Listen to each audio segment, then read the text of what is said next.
Okay, this is part 2 for working with quotation marks, speech marks in our Painting with Words series. So welcome back.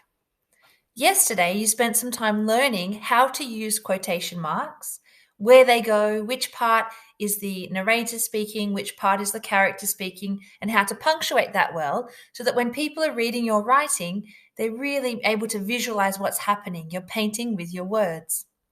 Today, I'm going to tell you some rules about using quotation marks in your writing.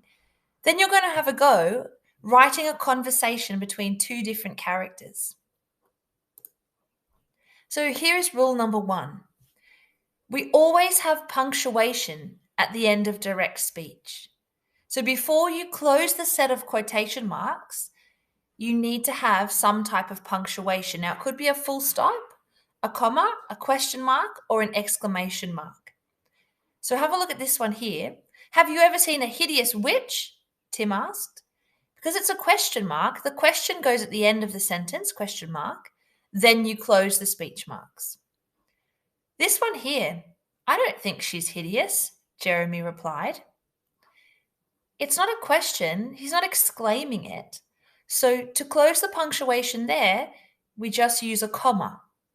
So if you look at it and you think, no, it doesn't need a full stop, a question mark, or an exclamation mark, pop a comma there, and you can be pretty sure that you're on the right track. Oh, but she is. She's awful, Tim argued. You can see that one was very clear. We close that sentence off with an exclamation mark before the speech marks go on. A full stop will happen if you have the speech at the end of the sentence. So Jeremy replied, I suppose you're right. Full stop. Then close the speech marks.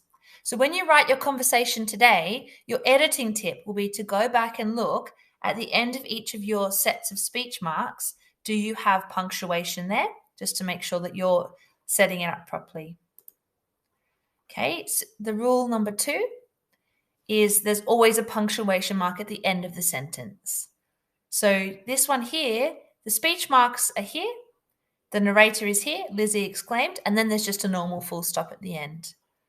This one here has the exclamation mark because that's the end of the sentence.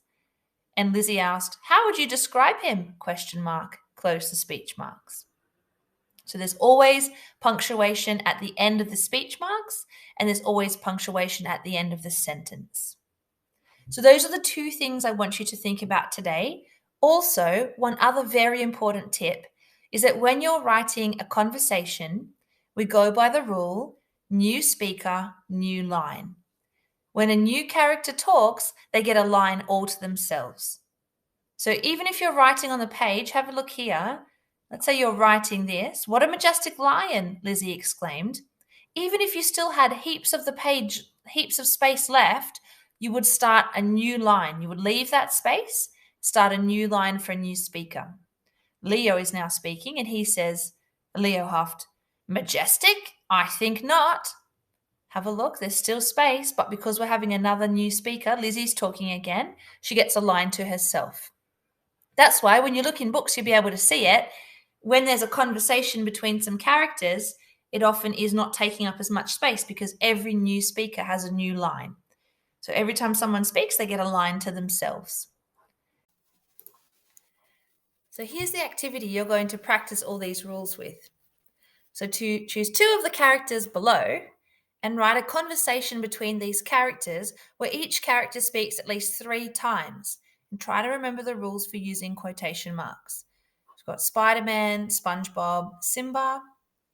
We've got Minecraft Steve. We've got Anger from Inside Out, and we've got Minnie and Mickey. So choose 2 of them, and you're going to write a conversation between them. Now, the conversation is not going to be, hi, how are you? Good.